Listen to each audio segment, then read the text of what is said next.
Hey, what's going on, everyone? Thanks for tuning in. I am Jeff D with Downfield Read, and this is week 12 in the NFL, week 12 in fantasy football. And we've already had a very fun Thursday night game. If you like December football in November, which is what it looked like with the Steelers playing the Browns in Cleveland, looked like a snow globe if you were watching the game. What a fun game to watch.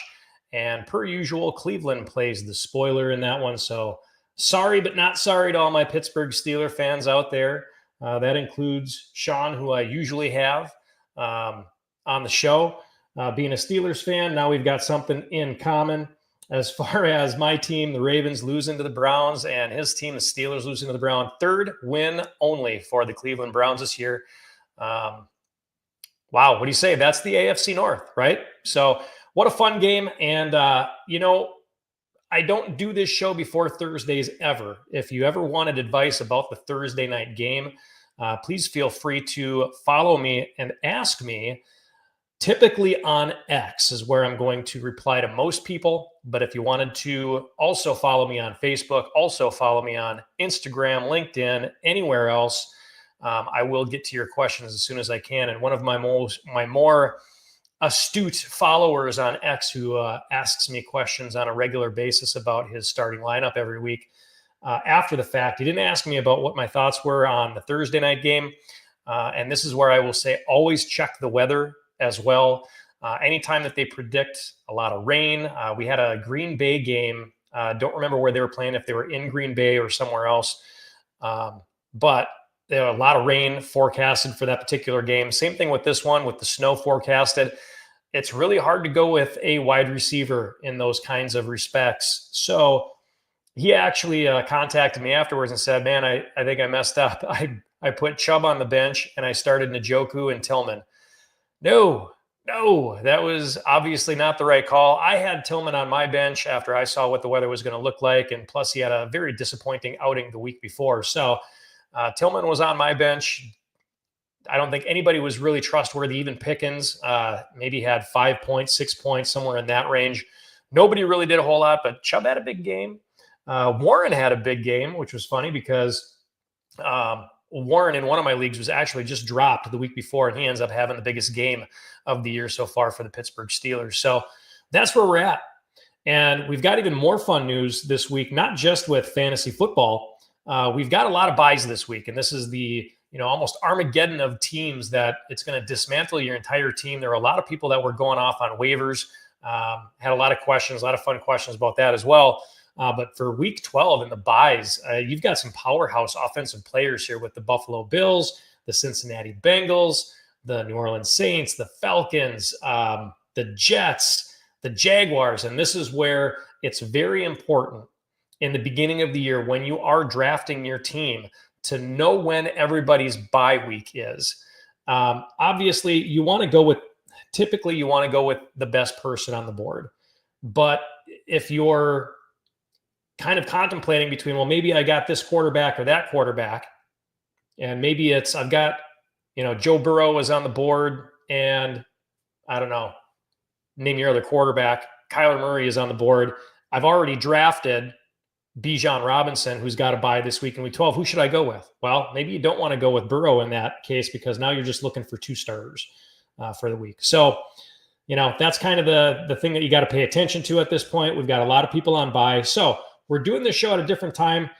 Thanks for tuning in. If you are going to tune in, feel free to ask all your questions that you want throughout the show. But I'm going to get to this. And here's a fun thing too, right? So what other happenings occurred in the NFL this week?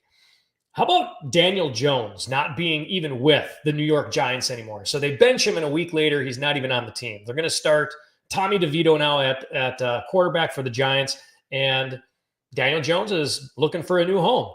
And the funny thing about that is I called this 2 years ago. If you go to my website, www.downfieldread.com, you will see if you go to the quarterback room breakdown, I actually mentioned it before the 2023 season started, before the Giants franchise tagged Saquon Barkley. This was the opportunity that they had. They could have signed Barkley to a long-term deal, which is what I recommended. Put Daniel Jones on a franchise tag in a prove-it year to find out what was going to happen there. Nope, they didn't do that. Instead, the Giants, they go ahead, they sign Daniel Jones to a 4-year contract. He gets hurt in the first year of his contract. Now he's out. Didn't even finish the second year of his contract. And Barkley is arguably the top running back in the NFL, him and Derrick Henry. So talk about screwing up an organization. It's tough, but called it 2 years ago. Pay attention, listen to my stuff. NFL GMs, I'm ready to listen. Make me an offer. I'll be your analyst. We'll put together a great team for you. Same thing with the Jets and Aaron Rodgers, and there's a whole fiasco there. He doesn't want to play there anymore. Fire your GM, fire your head coach, fire this guy, fire that guy, whatever. But the point of it is that we've got some interesting things, not just the 6 teams now that are on a bye week this week, but how about the changes to quarterbacks? So we've got Tommy DeVito in for the New York Giants. We've got Brock Purdy not starting for San Francisco. We've got other injuries out there that we're going to talk about as well, and who your best maybe options are at that point in time to replace those individuals. So let's get right into it. We're going to start with the quarterbacks at this point. And it's really tough. This was a hard week to get into just because of all the buys. You're starting to lose a lot of good players here. So your quarterbacks. Here are my 3 must-start quarterbacks of the week and the reasoning behind it.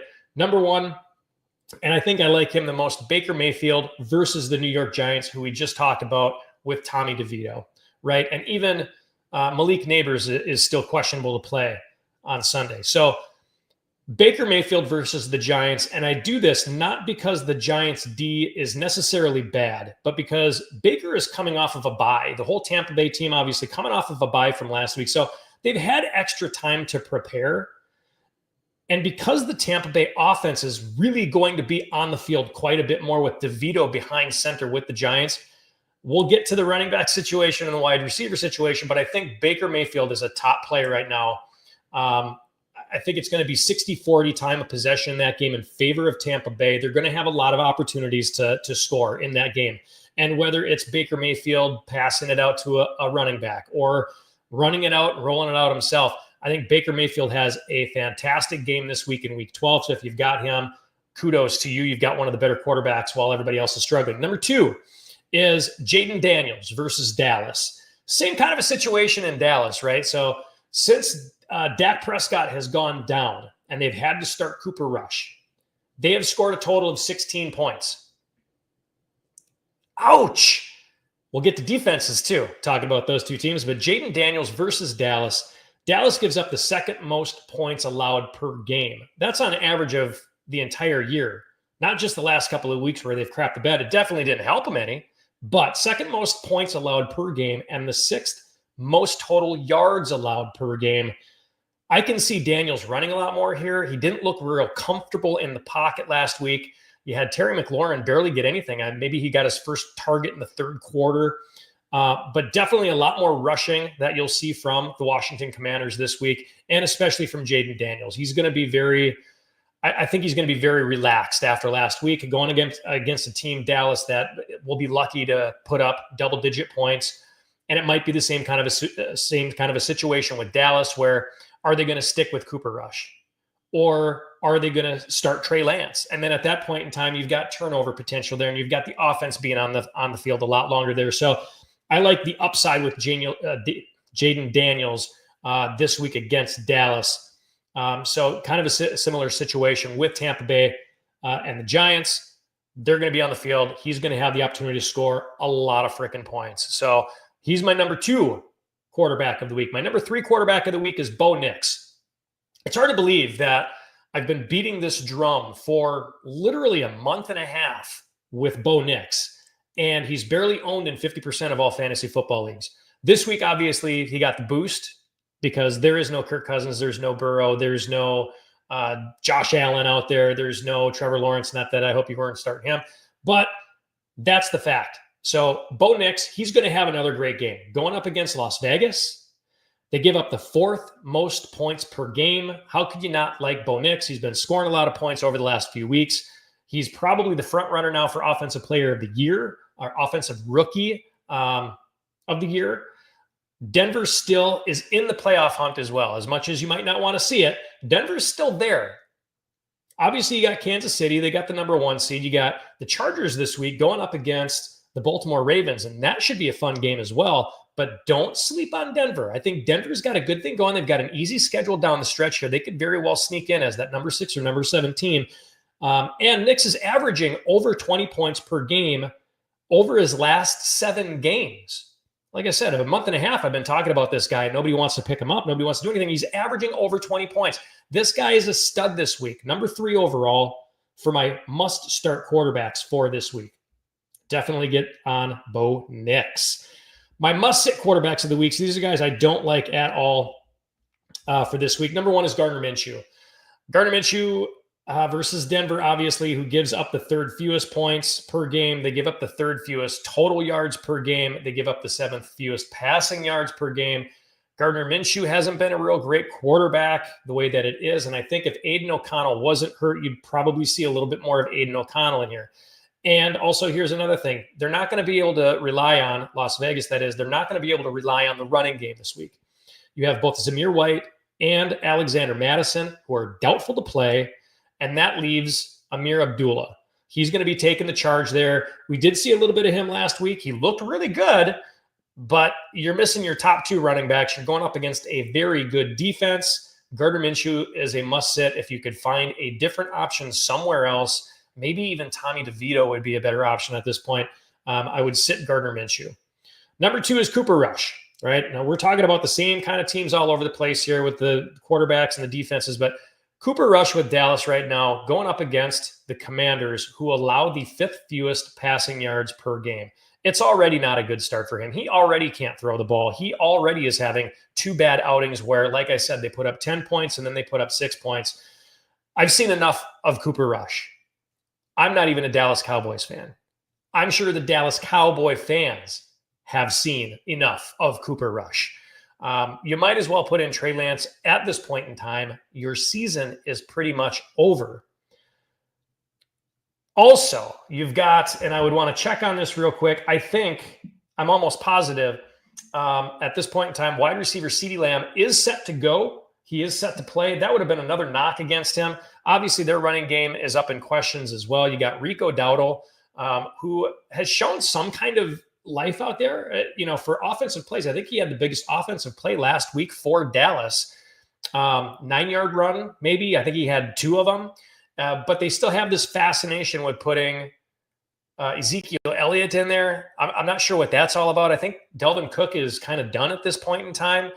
But they got Deuce Vaughn in there. You might have missed him because he's only like 5'3".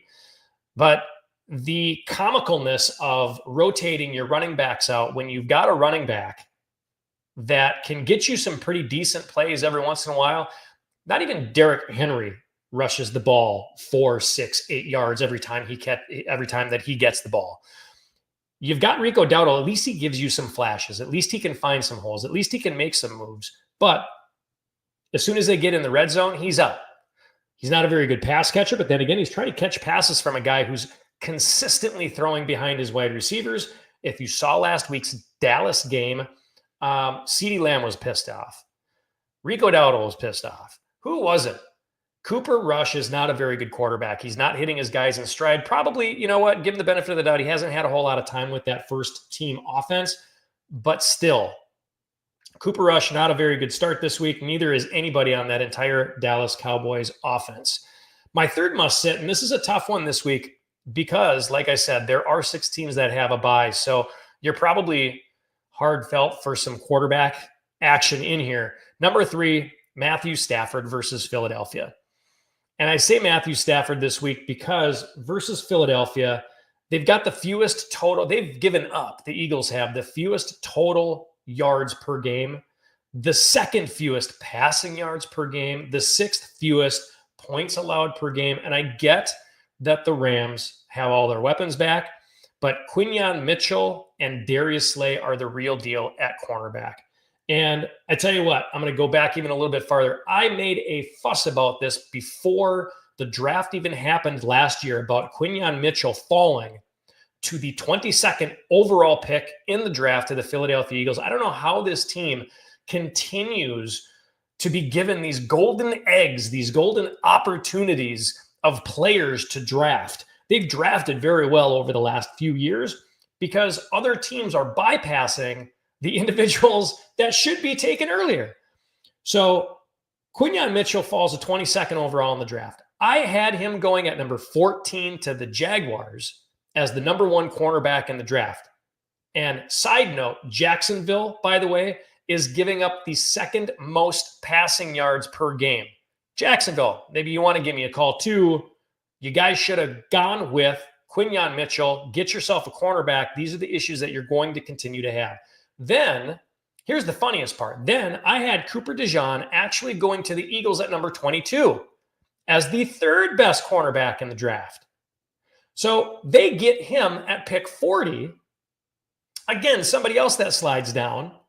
And they got arguably two of the top three cornerbacks in the NFL draft. So I don't know, NFC, what you're doing there, especially NFC East, how you're allowing this to happen, how you're allowing these individuals to fall. I don't know. But regardless, they have probably with Darius Slay, the best trio of cornerbacks in the NFL at this point in time, and they are shutting teams down.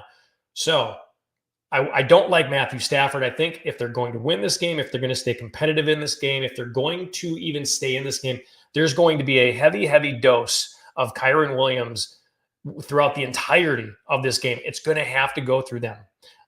I know Cooper Kupp. I know you got the guy on the other side there too.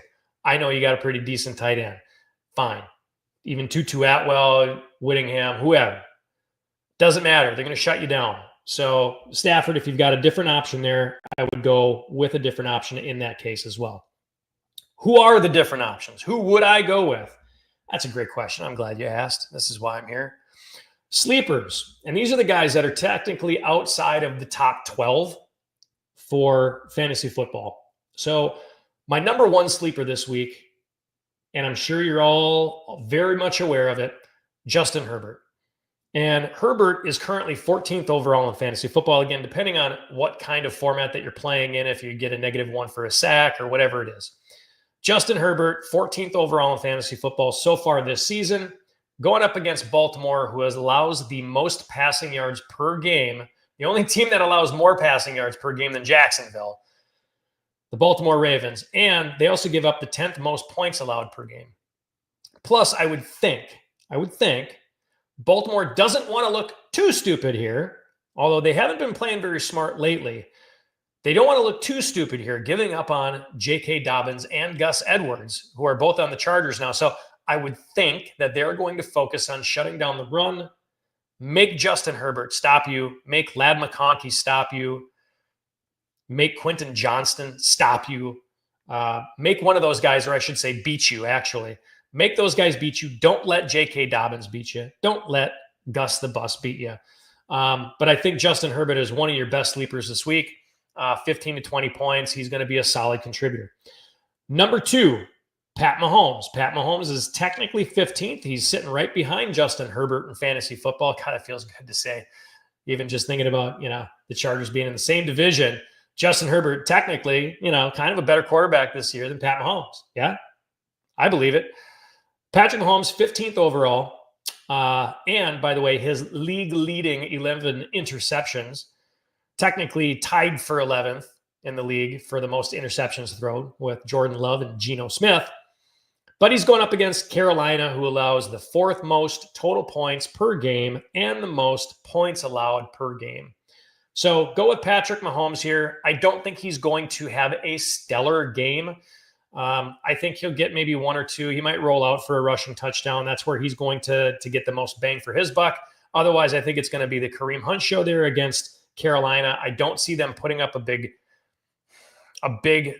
threat. I don't see them putting up a lot of points against Kansas City for the Chiefs and Mahomes to have to throw. But I think that Patrick Mahomes will have his way with these guys. And for the people out there that are saying that Carolina is actually going to keep this game close, the spread is like 11 right now. Really?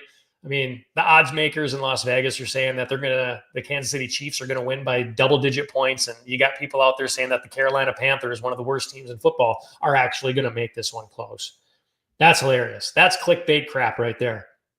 Number 3, I don't love Jordan Love, who is 19th overall for fantasy football quarterbacks this year versus San Francisco, but it would appear to be an optimal situation for a quarterback of his caliber versus a team that will likely put up a lot of points and force him to throw. Now, I understand San Francisco is not going to have Brock Purdy in there. They're going to have Brandon Allen as their starting quarterback this week instead of Brock Purdy. Doesn't really matter. They're still going to have Christian McCaffrey in there. They're still going to have Deebo Samuels. You still got George Kittle. You still got Juwan Jennings. You still got all these weapons out there, and I'm sure that Allen has gotten more than enough practice with those number 1 guys this week, and Green Bay is going to have to keep up with them. So I like Jordan Love in this situation here. Again, not being a rookie, not being a quarterback who's terribly bad. He's kind of right in the middle for quarterbacks this year. Kind of an optimal situation to put up some points. And he will have all of his weapons there, right? He's going to have Christian Watson. He's going to have Doubs. He's going to have Wicks. He's going to have Jaden Reed. He's going to have all of these guys, Tucker Kraft. They're all healthy. They're all playing. So he's going to have all of these weapons at his disposal. I believe that he will actually use them at that point. So switching over to from quarterbacks to halfbacks. This was a little bit tough this year to try to find, or this week, again, to try to find 6 viable running backs. And I do this again by running back 1. These are your guys that are currently ranked anywhere in the top 12. And then your best place for running back 2. These are the guys that are ranked from number 13 to number 24. And there's a lot of running backs that are gone, right? I mean, when you're looking at some of these teams, you got no James Cook. You got no Bijan Robinson. You got no Alvin Kamara. You got, there's a ton of running backs that are actually gone this week. So finding a running back was actually the hardest thing that I had a problem with this week as well. So running back number 1, and almost by default, but not really. It's a great matchup. Again, we already kind of talked about the Philadelphia at the LA Rams situation. Saquon Barkley right now is the number 2 running back to date in fantasy football versus the Rams. And again, it's nothing terrible against the Rams. They give up the 10th most total yards allowed per game, the 11th most points allowed per game. So, they're maybe in a below average defense, but it's Barkley. And the thing about Saquon is that he's put up 30 plus points in 2 of the last 3 weeks that he's played. Philadelphia plays just bad enough offensively to keep him in the game, and he really should control the entire momentum of the game, Saquon Barkley. If they give him the ball earlier on in the game, this is going to be a runaway. Saquon's the number 1 best running back of the week. The thing with Philly, and I don't know why this is, if they're trying to limit his carries, but they don't usually give him the ball heavy until the second half of the game. And at that point, it's still close. So, but Saquon Barkley, number 1 running back that you could start this week. Number 2 is going to be, I'm going to say Jahmyr Gibbs. Jahmyr Gibbs right now is the 6th overall running back in fantasy football. And again, based on whatever your fantasy football metrics are there, whatever you get, I'm going off of a half PPR league versus Indianapolis, who allows the 5th most total yards per game, the 5th most rushing yards per game, the 7th most passing yards per game, and Gibbs has averaged 19 points over his last 5 games. Last week was Montgomery. He seemed to be the one getting the call. He got more points than Gibbs did last week versus an even worse run defense. This week, I would go with Gibbs. I think he's going to be the guy. It's almost like a teeter-totter between Montgomery and Gibbs. I'm going to go Gibbs this week. Number 3 is Devon Achane, who's currently number 12 overall versus New England, who has a respectable average defense. It's just that the game plan has to go through Achane. So that's why I'm picking him for this week. He's touching the ball on average 19 times per game in the last 3 weeks, and that's both carries and catches. But 19 times on average over the last 3 weeks. The offense most definitely goes through him. He's going to get a lot of touches this week. It's a very favorable script against New England. It's a division rival. So you can count on all of that for Achane to have a really top game this week. Moving on to the running back twos. Number one in the running back two category I have is Brian Robinson Jr. He's currently 24th overall. I can't even believe he's 24th. That seems really low to me, but it is.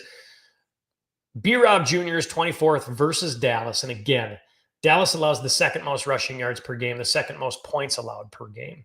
I like B-Rob Jr. here better than Ekeler this week, even though Ekeler, I think, might have gotten more points than me. It was really close last week. I like him more than Ekeler this week because I think they'll be running more than passing. Ekeler got a lot of his points last week via the passing game.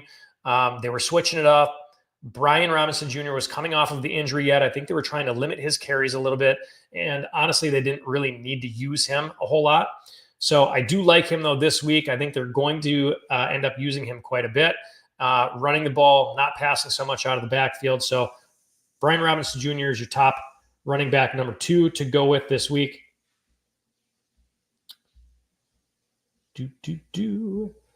My next one that I have here is Rachaad White. And Rachaad White, again, this is kind of it's a different kind of a situation with Rachaad White and Bucky Irving.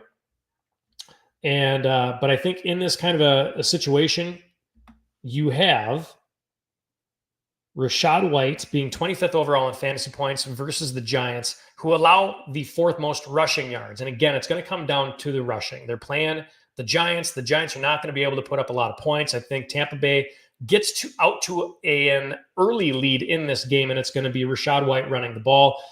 It looks like the Giants have given up on their season already by first benching Daniel Jones and then getting rid of Daniel Jones or letting him walk. You got Tommy DeVito back there. Rachaad White should be the beneficiary of this. So if you've got him, definitely start him. My third running back overall is James Conner. And James Conner right now is 16th in fantasy football. I like him this week versus Seattle. They allow the sixth most rushing yards per game, and they give up an average of 24 points per game.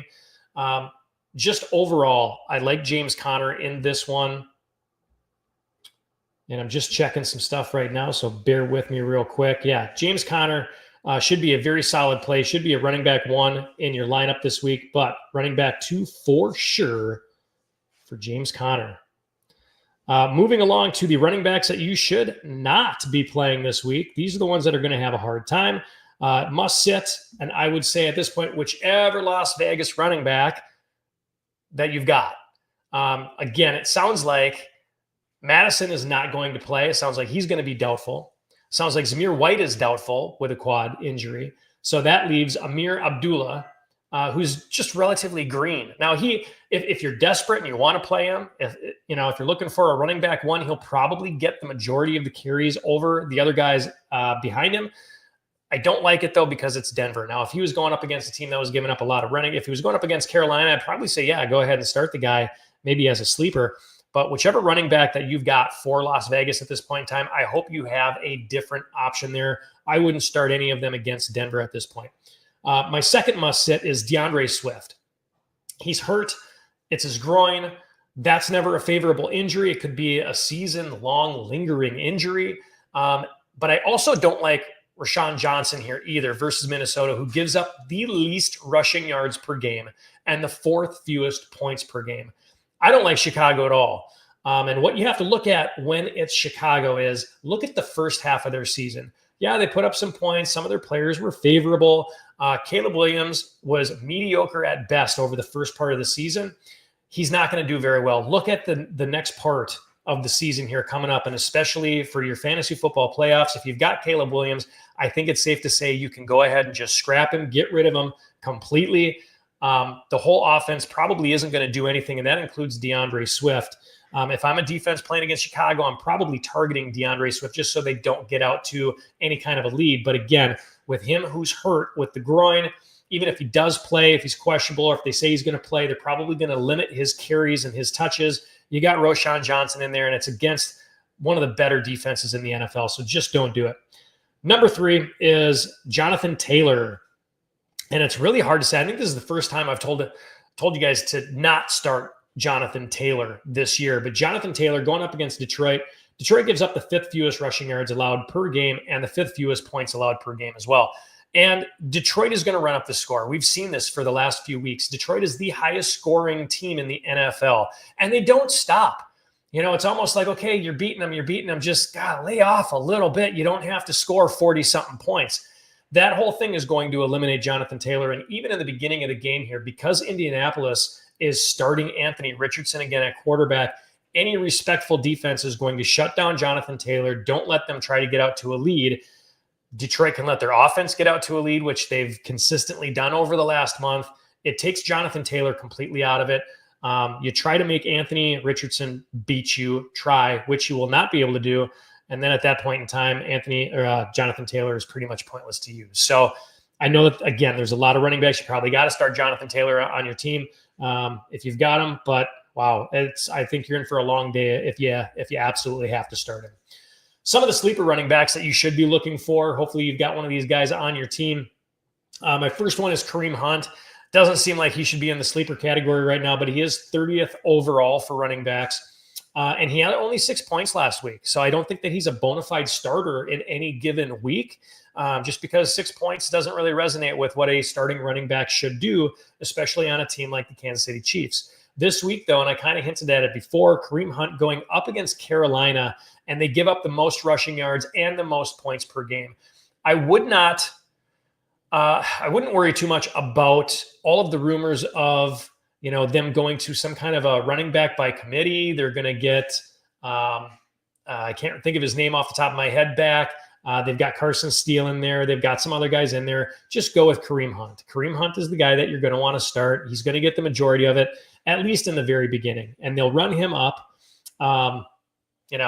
until they get a big enough lead. And then they'll probably take him out and they'll put in some of these other guys. But Kareem Hunt is going to get his this week as a sleeper.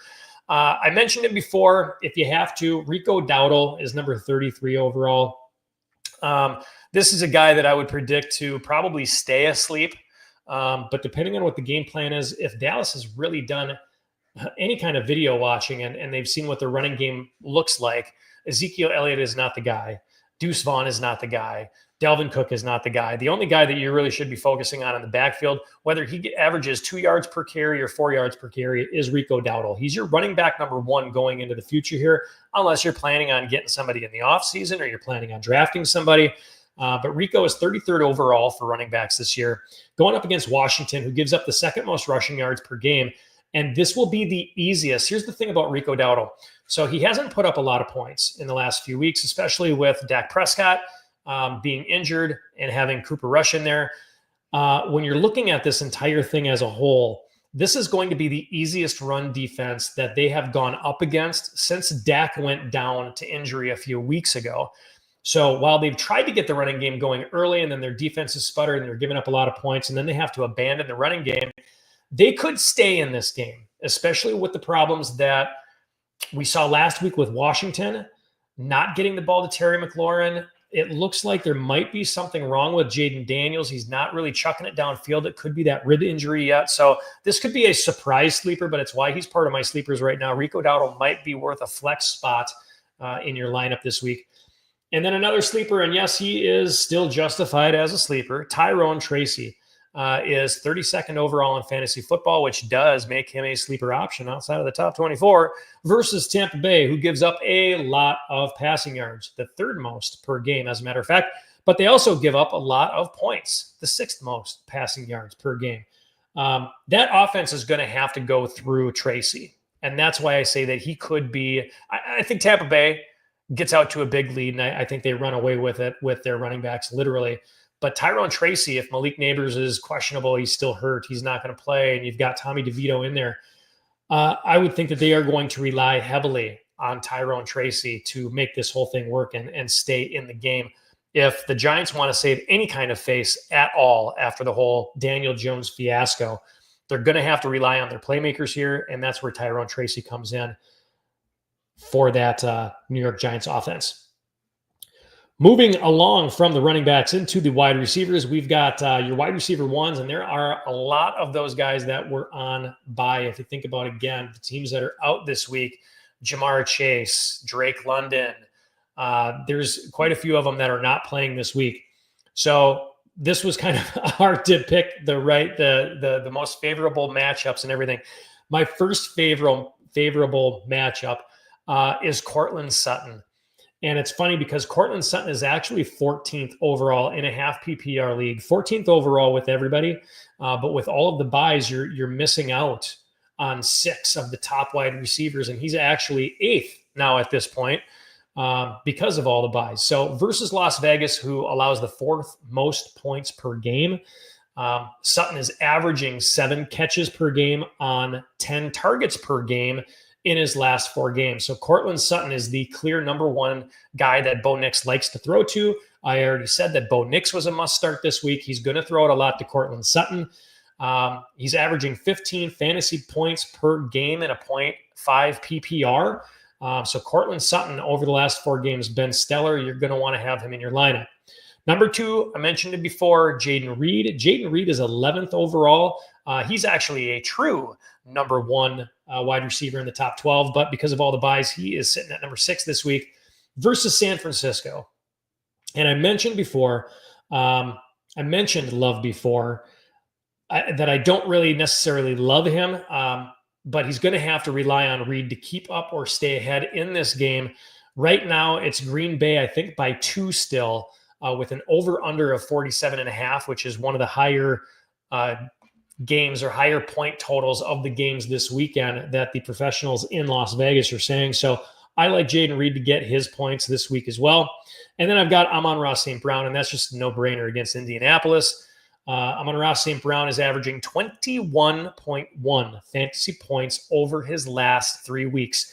So even though I think Detroit is going to run the score up here, they've done that in the past couple of weeks. Amon-Ra St. Brown is part of that run-up. He is getting his catches. He is getting those points as well. So don't just think that because the final score might be 45-10 that the passing game is going to be stagnant, because Jared Goff still likes to throw the ball around. That offense does not play around. They do not become content with getting a lead and just walking away.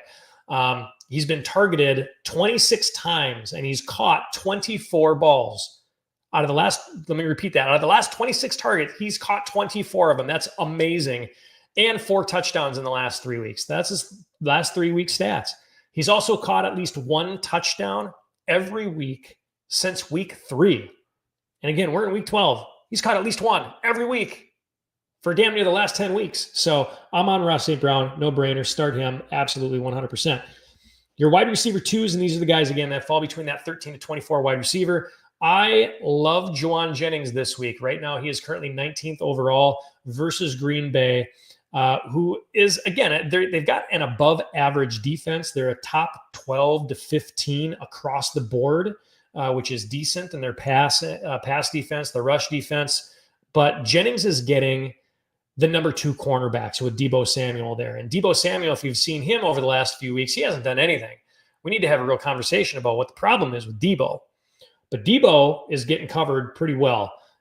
Jauan Jennings could be a wide receiver number 1 on some teams, but he's getting the cornerback number 2. So defenses are focusing on CMC. They're focusing on Deebo. They're focusing on Kittle. Jauan Jennings is able to get out. He's been putting up a lot of points. I love Jauan Jennings this week. Number 2 is going to be DK Metcalf. DK Metcalf is currently 22nd overall for wide receivers, again, in a 0.5 PPR. Love him versus Arizona this week, who has a below-average defense. Nothing terrible, but this game should be very close as well, with an over-under again at 47.5. So it's the same thing with that San Fran game, 47.5. It's one of the higher over-unders for this week. And you have to lean on your veterans for that. So I like DK Metcalf in here. Maybe not so much JSN, maybe a little bit more DK. In order for them to stay in that game and potentially beat Arizona. My third wide receiver, number 2, is going to be Ladd McConkey. He is currently 16th, actually 10th this week with all the buys, though. Obviously, we mentioned him before versus Baltimore. They allow the most passing yards per game. They give up 25 points per game. So you got to like what I said before about the quarterback situation there. Justin Herbert's got to be one of your main starters this week. And as well as Ladd McConkey. I love him. Even Quentin Johnston at this point. I've got him in my flex for this week. He doesn't get a whole lot, but he's going to get the big plays here. So those are my wide receiver starts. And we've got a couple of questions that I want to get into before we get into the must-sit wide receivers. So George Play, sup, man, need some help to start one wide receiver and a defense non-PPR. Marvin Harrison, Hopkins, DJ Moore, Jackson Smith-Njigba, Waddle. So let's talk about the wide receivers first. I just kind of said my point. Sorry, 2 wide receivers from that room. Okay, so 2 wide receivers from that room. Like I said, Jackson Smith-Njigba and Marvin Harrison obviously playing against each other this week in that high-scoring game. You gotta pretty much imagine that there's going to be a lot of passing. In a non-PPR, I would favor Jackson Smith-Njigba, and I also like DeAndre Hopkins as well out of those. I'll tell you one thing. I've got I don't quite trust DJ Moore yet. I kind of covered the Bears earlier. With Caleb Williams, they've got a much tougher defense in the second half, much tougher schedule when it comes to defenses. And DJ Moore's had like 2 good weeks.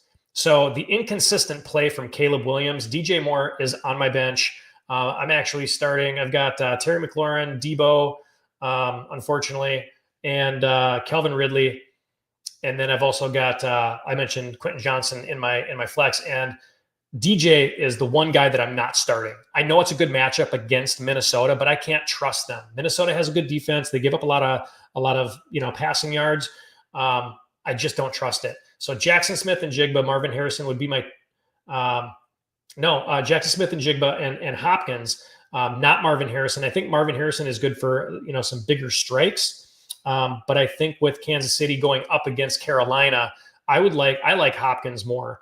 They're not going to have to go, big passes down the field. They're not going to, I don't think they're going to go to Xavier downfield, long passes, anything like that. They're not going to have to do that against Carolina. So those would be my 2 guys that I like for non-PPR, but to get some decent catches, maybe to get some, they're going up against a little bit better or worse defenses to go up against. I don't like Waddle at all, be honest with you. I just kind of brush him off to the side. I think Miami, all they're going to have to do this year is to finish out is go through A-Chain. I already covered that with my running backs. A-Chain is who they're going to go through all the time. He's getting 19, 20 touches per game when it comes to rushes. And that doesn't give a whole lot to anybody else. Obviously, you've got the cheetah there. Jonnu Smith has become a little bit more prevalent in that game plan as well. So that would be my 2 wide receivers. As far as the defense, Chiefs or Tampa, that's a tough one because I actually had Tampa. I was contemplating between Tampa Bay and Washington. And now you've got Tampa who's going up against Tommy DeVito. They're probably going to go run heavy. The Giants are with Tyrone Tracy just because, I don't know how much you can rely on Tommy DeVito at that point. In a surprise factor, maybe Bryce Young does something to the Chiefs, but I don't think you can go wrong in that situation, the Chiefs or Tampa. I'd probably lean toward the Chiefs. I'd go toward the Chiefs. They're more of a reliable, shutdown defense than Tampa Bay is. Obviously, in fantasy football, the Chiefs are ranked higher, not by a whole lot, but I think they are ranked maybe 2 spots higher, depending on what kind of a fantasy format that you get into, than Tampa Bay. So I would go with the Chiefs, but I think Tampa still does well this week as well. Is that Arizona and Seattle game, do you worry for the rain? Yeah, I mentioned it before too when I talked about the Thursday night football game with Cleveland and with Pittsburgh, that, the wide receivers in that game, I had somebody said, oh no, I started Njoku and I started Tillman. Bad call. Chubb got all the points there. They were running the ball because the ground is slippery. People were having a hard time catching the ball. So watch the rain there. I wasn't familiar with that game having rain in it, but if it is a game time rain, like I said, I would go with Hopkins first. So it already kind of takes out Harrison in that regards, but I still don't like DJ Moore. I just don't. I'm sorry. I don't like him. So I'd stick with Hopkins and I'd stick with Jackson Smith-Njigba. I think he'll get the targets there. So let's go to Jason Ortiz. Will you start Ertz or Shoemaker? Already starting Commanders D and kicker and Eckler. That's a lot of Commanders. I didn't want to start 4 Commanders. You kind of can't because it's that whole distribution of points going out to you. My only other option is Wan'Dale Robinson to replace Ekeler to avoid the 4 I don't hate Shoemaker. He's actually one of my, I'm from Minnesota and he's a Golden Gopher. I like Shoemaker. I saw him play when he was a Gopher. That dude can catch. And the positive about Shoemaker is when you're watching him, CeeDee Lamb was still questionable this week. So it sounds like he's going to be 100% ready to go. I'm not saying he's not going to play. He sounds good to go. But I have a feeling that Washington is going to get up, obviously, over Dallas on this one. Whether they're going to use Ertz or not, Shoemaker is going to get some touches. He's going to get some targets. So I don't hate Shoemaker here. You might just want to go with him. And again, the whole Giants situation, we haven't seen Tommy DeVito, right? So it's always a question mark. And I was looking at what he did last year. His first showing was really good. He didn't throw any interceptions in his first showing, but his second game that he played last year, he did throw 2 interceptions. So I think if the Giants are smart, they stick with the running game. Everything goes through Tyrone Tracy.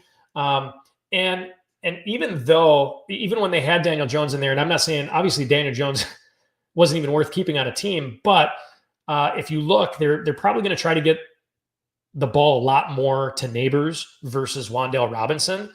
They're going to have to pass, but how effective is the passing going to be, really? Tommy DeVito probably going to go underneath a little bit more, but I don't mind Schumacher, and then using your Commanders to beat up on that Dallas team.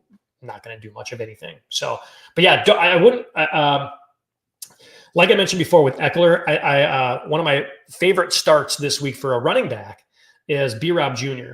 And I mentioned it before that him and Ekeler kind of split the points last week. They were both very even, but in this week's game, the only reason why Ekeler got a bunch of points last week is because he still had to throw.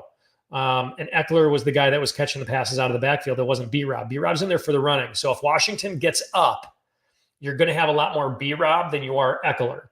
And again, you could take that chance to say Wan'Dale Robinson to replace Ekeler, but it could be a situation where Washington just gets up so far that they start using Ekeler, and B-Rob is still kind of injured, so they might be limiting his carries.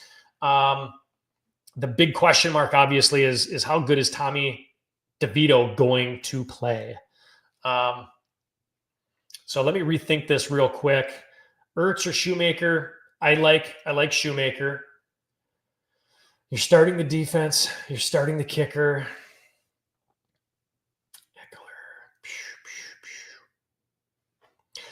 Are you ahead or are you behind on the week? Are you projected to win or not? Because if you're projected to win, I would probably stick with Ekeler. If you're projected to lose and you need more points, I think Wan'Dale Robinson gives you a higher ceiling. How about that? Will you start Anthony Robertson, Tua, or Caleb? Need upside. Okay.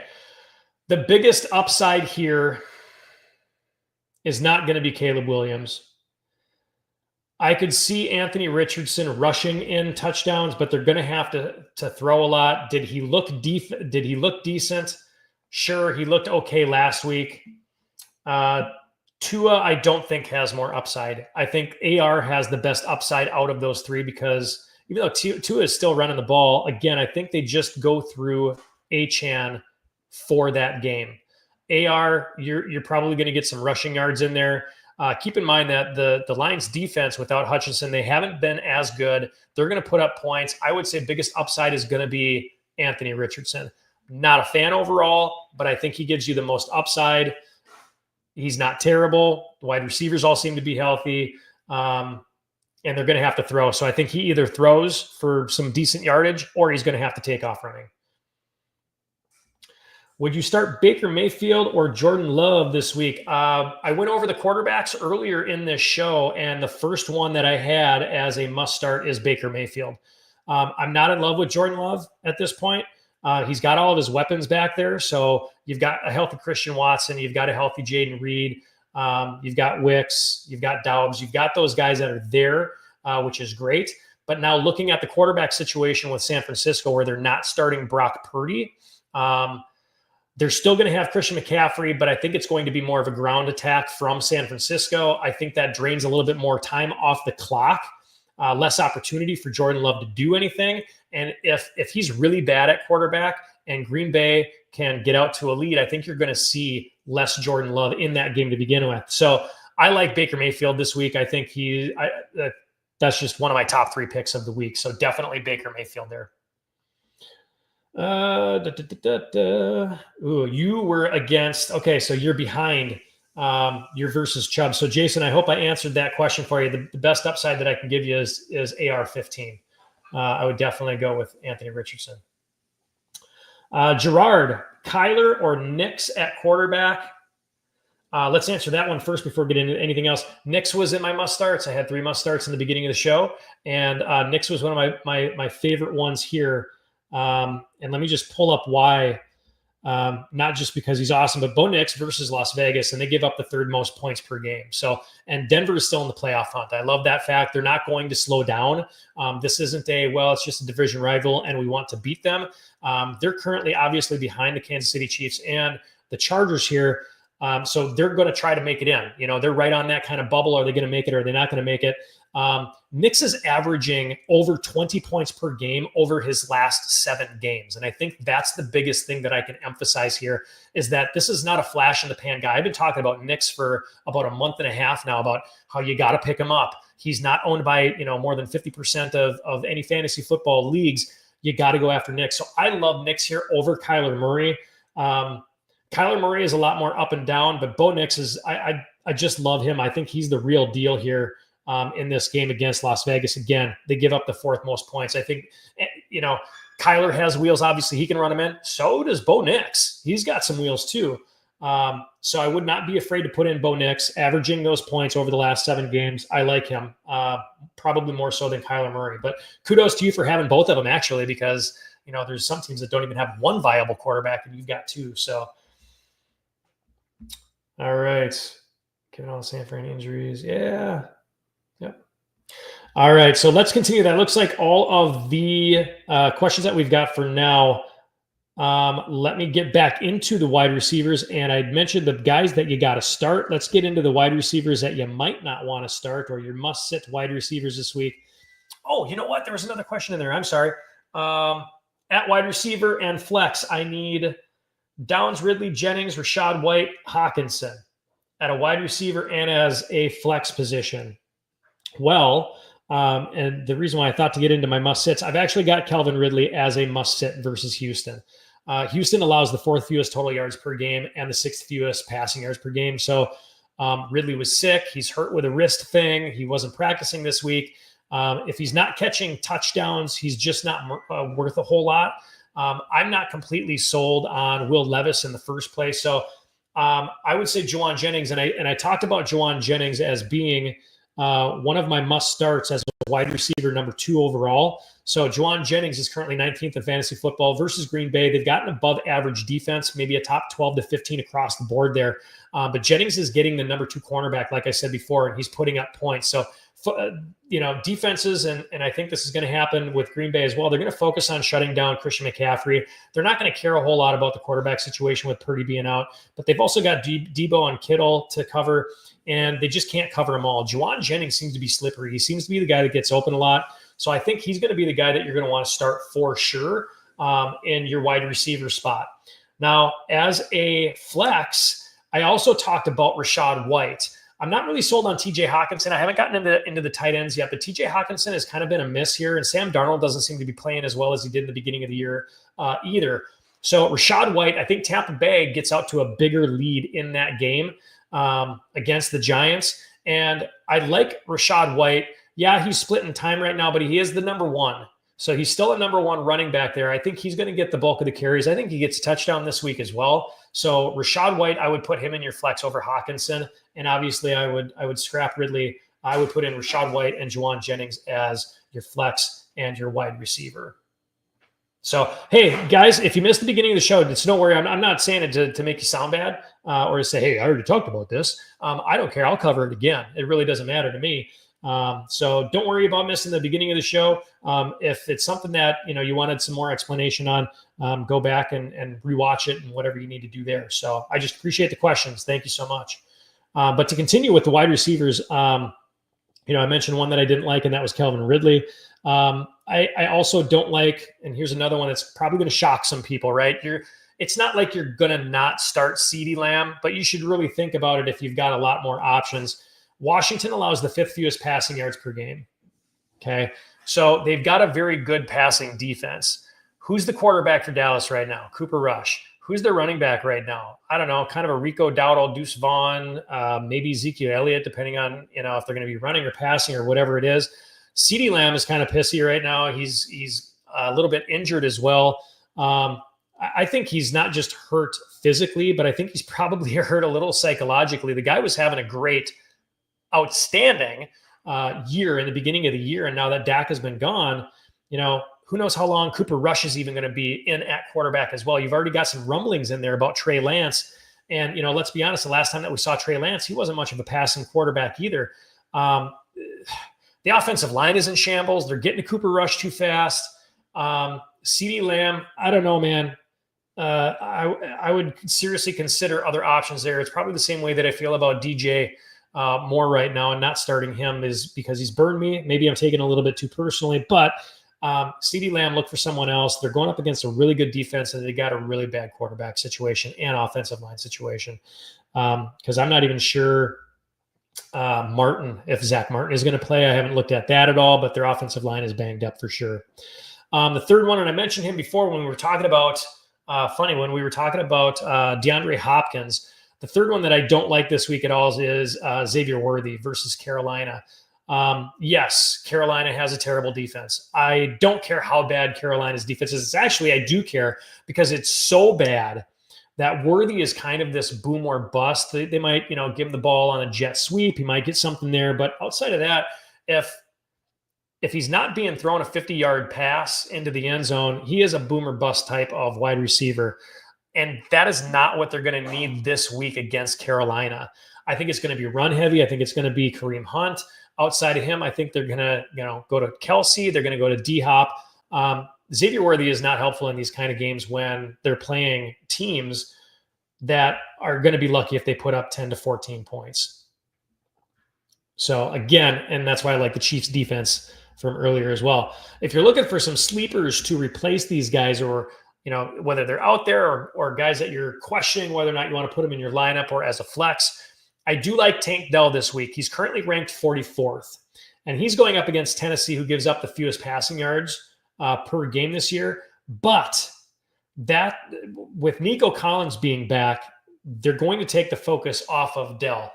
Let's keep in mind that it's still Houston. Mixon is going to run the ball a lot. You still got C.J. Stroud back there. He's not a bad quarterback. He's not playing very well currently, but I think Tank Dell, especially in a half a PPR league or even a full PPR league, I think he's going to get his touches this week. There's going to be a lot of focus around Nico Collins. That's where the defense is going to shift to. So Tank Dell, not the number one guy anymore in Houston. So I like him as a sleeper. I also like Rashad Bateman. He's 31st, overall for wide receivers in a half PPR league, going up against the Chargers, who again, it doesn't seem right? I mean, I just told you that Tennessee gives up the fewest passing yards per game, but I still like Tank Dell. The Chargers allow the fewest points per game. I still like Rashad Bateman.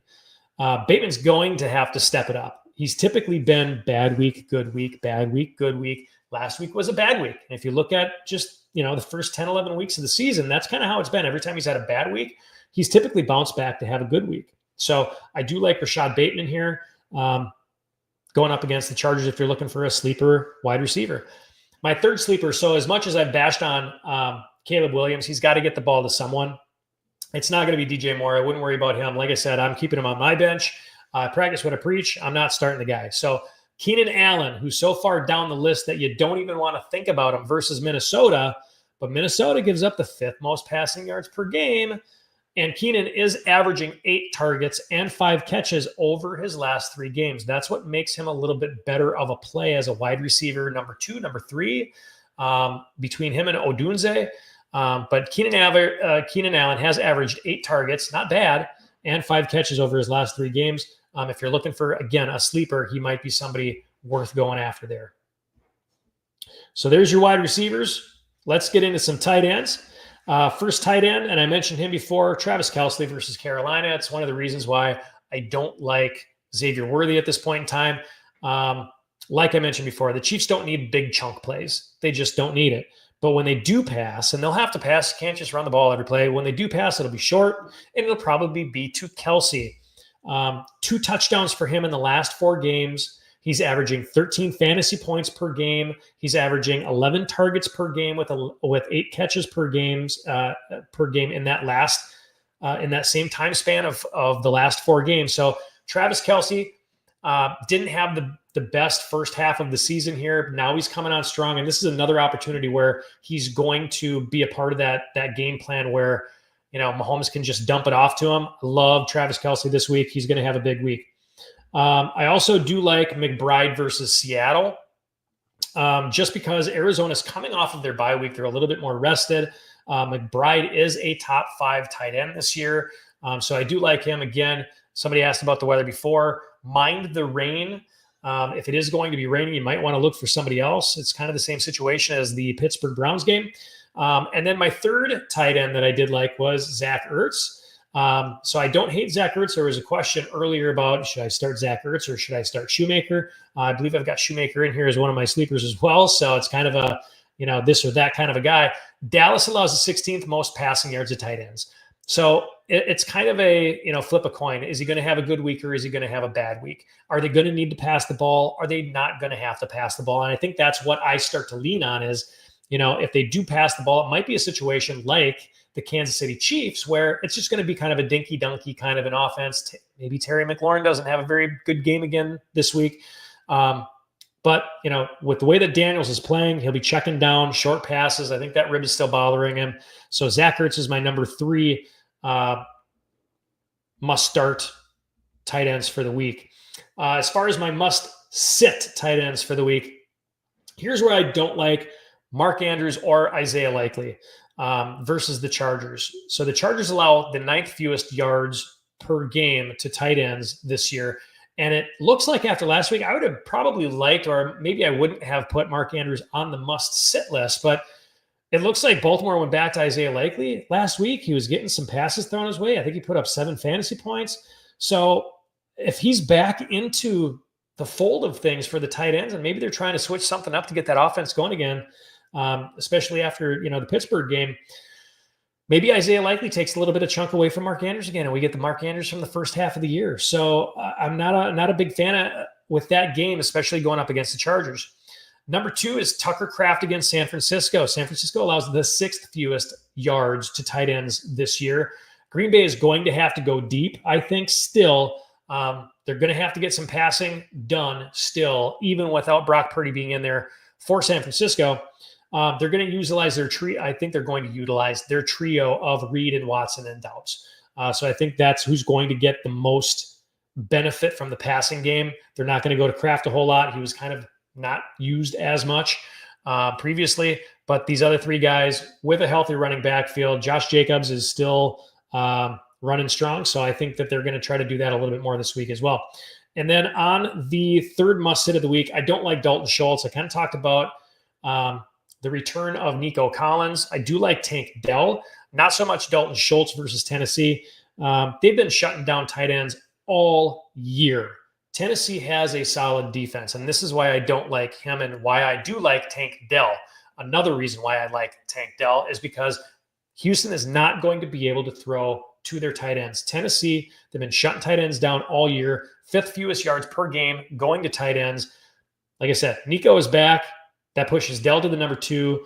Schultz hasn't done much all year anyway, so even if you were contemplating him, maybe just leave him on the bench for now.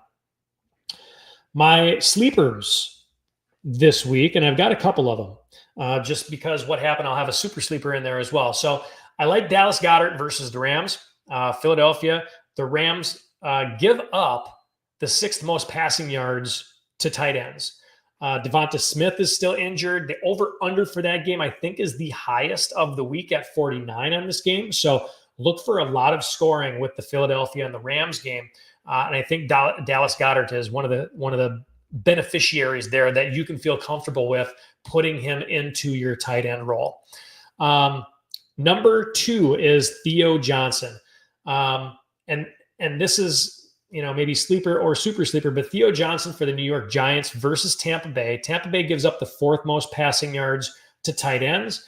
Plus, you'll see a lot of high probability pass plays for Tommy DeVito in that offense in his first start. He's going to have a lot of checkdowns. They're going to want to build up his confidence. They're going to want to play it a little bit more on the safe side. So I think this is where Theo Johnson comes in with the New York Giants. And I think that he's going to have a pretty decent game. The Giants are going to have to throw. I think that game just kind of gets away from them. Tampa Bay is going to end up doing very well. They're going to have to throw the ball, and Theo Johnson becomes a beneficiary. I mentioned him before, Shoemaker for Dallas, and I like Shoemaker. He's a Minnesota guy, and again, it's the same kind of a situation as the New York Giants, right? So New York Giants, is the New York Giants, duh. Quarterback play is not great. Who are you going to lean on? You can't always throw the ball deep to Malik Neighbors. He's somewhat hurt. Is Wan'Dale Robinson going to play a factor in here? There's more question marks here than on the Riddler suit back in the old Batman TV show. You just don't know what's going to happen here. And I think for the most part, Shoemaker is going to be the beneficiary there on the underneath routes. They're going to have to pass. It's going to be a lot of high probability. And how long is Cooper Rush going to be in this game? That's another question. If they do bring out Trey Lance, maybe after halftime, if they're starting to really suck it up. And again, you're going to want to have high probability pass plays. And here's maybe a super sleeper, TJ Hawkinson versus Chicago. TJ had a disappointing week versus Tennessee last week, and it just kind of proves my point. For this week, Tennessee shuts down tight ends. He had a disappointing week last week. Darnold is struggling. Maybe with that, maybe. And Hawkinson would be my super sleeper, maybe off to the side. If you absolutely have to go with them. Maybe the Vikings get back on track and they start having Sam Darnold, with his struggles and the interceptions in the red zone especially, start checking down to TJ Hawkinson. Maybe he becomes a safer option instead of always going to JJ or Addison. I don't think the Bears are going to put up a lot of points against them, so it might be a safe, let's get the first down play for Minnesota to go to TJ Hawkinson. So with that being said, we have another question here. Would you flex Rashad Bateman or Jonnu Smith this week? Full PPR for tight end, 0.5 PPR for wide receiver. That's where you got a full PPR for a tight end and only a 0.5 PPR for a wide receiver? Okay. Well, that makes it certainly interesting. That's for sure. That's a thinker on that one. I would have to go. I like both of these guys. I got to tell you, I think they're both going to get something out of this game. With Miami, let me just pull up real quick.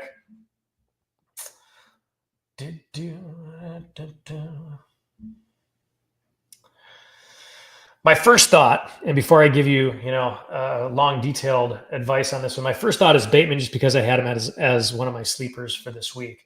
I do like Bateman. I think that passing game is going to have to. Anytime that Baltimore goes up against a team that has a very good passing offense, and that's what they're going to see this week with Justin Herbert and Quentin Johnston and Ladd McConkey. That means Baltimore is going to have to throw the ball as well. They're going to have to put up 30, 40 points. So with that being said, I do like him just a little bit more than with New England. New England, they've got a pretty decent defense in there as well. I don't know. I'd save it for Monday Night Football, though. There should be that Ravens game should be a little bit more high scoring than the Miami game. I don't see a lot of scoring there. Again, I've mentioned Devon Achane before. I think Miami gets out to a lead and they start to run the ball. They run down the clock. Maybe they don't go to Jonnu as much. The full PPR versus the half PPR in that one is really throwing me. The biggest thing there is I think Bateman is. I think there's more odds of Bateman getting a touchdown than there is with Jonnu Smith getting a touchdown. They had a short passing play. I think it was last week or the week before. They went to Tyreek Hill on like a 5-yard pass. But I think for the most part, that offense in Miami is going to run through Achane, and that takes a lot of touches away from everybody else. Bateman is going to have to come up big, whether he wants it or not. And I think, let me just check one thing, because I think Bateman was actually questionable at one point in time. So if you don't know off the top of your head, I can look that up real quick just to see if there are any other updates with Rashad Bateman. Nope, it looks like he's good to go. So Rashad Bateman healthy this week. I would take him over Jonnu Smith, even with the full PPR, because I think Bateman gets in the end zone this week as well. That's fun, though. All right, so we went through the tight ends. Let's get into the defenses real quick. Defenses were super fun this week, too. So you've got your must-start defenses. Minnesota's first, at least in most fantasy football formats here, going up against Chicago. I've already bashed Chicago. But the Vikings are the best fantasy D out there right now against Caleb Williams. It's kind of a no-brainer. Minnesota gives up the 4th fewest points per game. Caleb Williams is not a good quarterback. You've got Swift is coming off of a groin injury. He still might be hurt. I get it. It's the NFC North, the black and blue division. It should be a very close game, but it really shouldn't. If anything, though, the defenses are going to go back and forth on this one. So I do like the Minnesota defense this week, probably the best defense that you can start this week. The second one I'm sticking with, the NFC North, is Detroit. And I kind of mentioned this before. While Anthony Richardson gives you the best upside for maybe rushing in a touchdown, he's 6th overall. The Detroit Lions are 6th overall in fantasy versus Indianapolis. Same reason. Bad quarterback with Anthony Richardson out there. Lions are probably going to shut down the run. Maybe he throws an interception. He gets hit from behind. There's a fumble. There's turnovers. Detroit is great at making turnovers happen. Lions give up the 5th fewest points per game. You got to start Detroit if you've got them this week. And then right behind them is Houston. And I mentioned them before as well. Going up against Tennessee.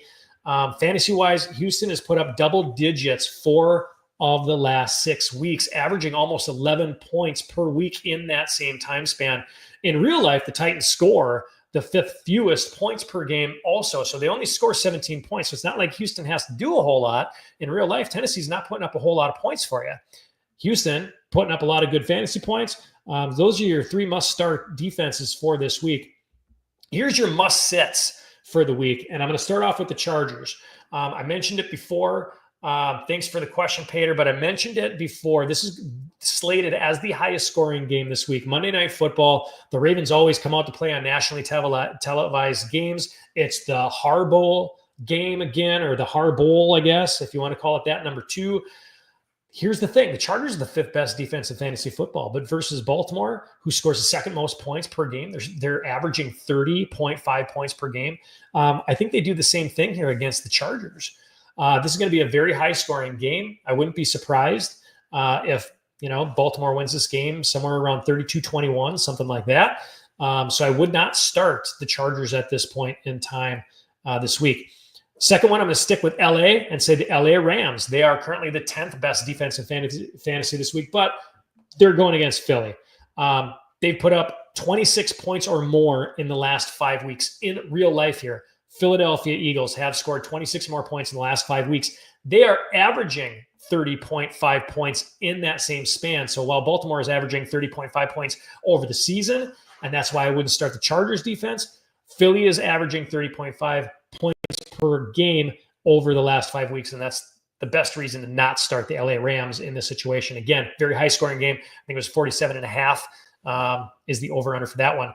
Third must-sit is going to be Indianapolis, and that's just a no-brainer because they're playing Detroit, and they score the most points per game, 33.5 points per game. So don't start Indianapolis. That is going to be a completely one-sided show, just like the last couple of Detroit Lions games. Sleepers, if you're looking for some good ones this week, here's some good ones. And all of these were mentioned before, and this is what makes the defenses so much fun. So your number one sleeper for the week, I'm going to say Washington.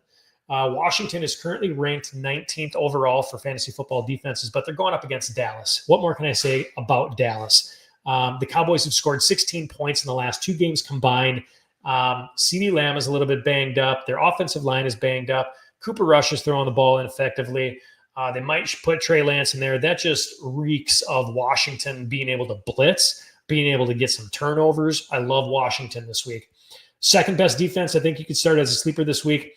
Kansas City Chiefs. We talked about them going against Carolina. The Panthers score the 4th fewest points per game, and the Chiefs give up the 8th fewest points per game. So that is completely different directions where you want to be. I think the Chiefs get out to a lead on this one, maybe with a little bit of the help of the referees, although I don't think that they're going to need it this week. The offense for the Carolina Panthers, they've been giving away pieces of their offense throughout the last month.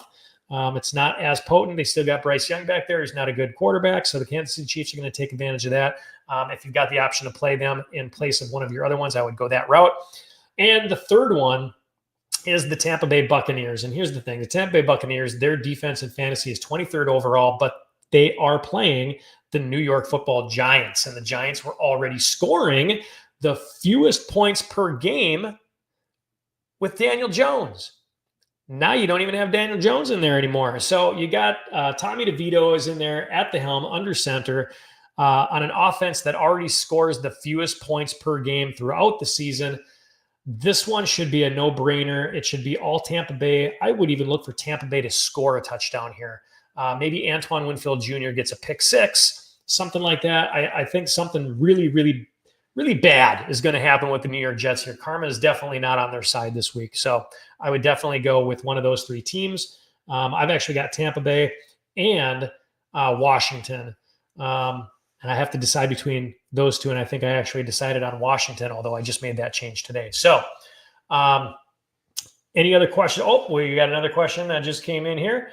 I'm considering dropping my San Fran defense and streaming Washington and or the Cardinals for rest of schedule and playoffs. Is this a wise move? Here's what I've said about defenses in the past. You got to play the matchups. And I started this year with the Denver defense, and I carried them for maybe half of the year, and then I dumped them because the rest of their schedule wasn't favorable outside of maybe one or two games. They've got some very tough games coming up. When you look at defenses overall, I think that is a very wise move, and I just want to pull it up real quick.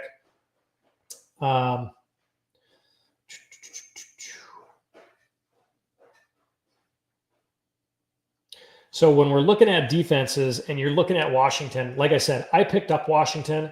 They're not ranked real high right now. It took them a little bit, but their schedule is so cake. Here's what you've got. You've got Dallas, it's like the 5th best matchup that you could get for this week. And then next week, you've got Tennessee. And I already mentioned that they were putting up only 17 points, I think, per game. So Tennessee not putting up a whole lot. They're still trying to figure out, their woes. You've got a bye week in there, so make sure that you've got someone covered in there. But then you've got New Orleans, and New Orleans has been kind of up and down, but I think that they're a better matchup there. But at that point in time, then you're in the playoffs, right? So you're looking at week 16, you've got Philadelphia, which is questionable. Philly's putting up a lot of points, so you might want to have a backup option there. And then you've got Atlanta as well. You're also considering the Cardinals at this point. And the Cardinals have a pretty decent schedule. If you picked up both of them, if you had that option, that would be awesome. Seattle this week, even though it says it's a good matchup, I don't really like it. Seattle puts up, quite a few points, and so can Minnesota. And Minnesota is their opponent next week, and then they've got Seattle again. But at the end of the year, you've got New England, and then you've got Carolina. So I would probably lean toward Washington. If you can still pick up, though, Tampa Bay, listen to this one. So you've got Tampa Bay this week against the Giants, right? And then you've got Carolina. And then you've got Las Vegas. The week after that, you got the Chargers. So you might want to find somebody for week 15. But then you've got Dallas. And then you've got Carolina again, right? So if you can pick up Tampa Bay at this point in time, pick up Tampa Bay. You should be able to get them because they are literally the 23rd ranked defense right now in fantasy football. So your San Fran has been playing well, but that could change. You've got Buffalo in week 13. How well do you trust that one? Chicago in 14 might not be bad, but then you've got the Rams in 15. That's going to be a high-scoring game. Miami in week 16, are they going to be rolling at that point in time? And if you are in the playoffs and you're going to make the championship, you've got Detroit in week 17. That is not who you want to be facing at all. So if you're thinking you're going to be making the playoffs, look at week 16 and 17. If Detroit's up there, if Baltimore is on the schedule, just don't. Cincinnati would be another one. If they're playing, don't. Philadelphia, probably not a good idea. The Rams, probably not a good idea as well. So, yes, I would drop San Fran and I would pick up Washington for sure. That is a very wise move. I'd do it before somebody else does.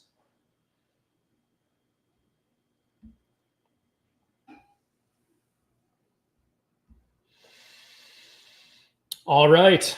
Ladies and gentlemen, boys and girls, people of all ages, that is the show. That's it. So that's what we've got. Thanks for tuning in. Thanks for the questions. Had some really great questions. I love this. I hope I was able to help you out for this week. If I can't help you out throughout the rest of the week, we've got tomorrow is Sunday. We usually don't do shows this early to Sunday and the kickoff and all that fun stuff. But if you've got questions, hit me up on X. Go to X. Ask me questions there. I'll get the notifications. I'm much more likely to answer them on X. Otherwise, subscribe and share so you're not missing this show. Sometimes, like I said, we do it on Friday nights. Sometimes it's Friday mornings, Friday afternoons, Saturdays. So go ahead and follow on YouTube as well. That way you'll always get the updates of when we're going live. Follow me on X. I usually post something at least 30 minutes beforehand like I did tonight, just to say, hey, you know what? We're going to be starting the show at this point in time. Sometimes I've got a guest guy on here, Sean, who writes for Yardbarker, Total Apex Sports, and we go back and forth. We give you some great information there. But go ahead and follow everywhere.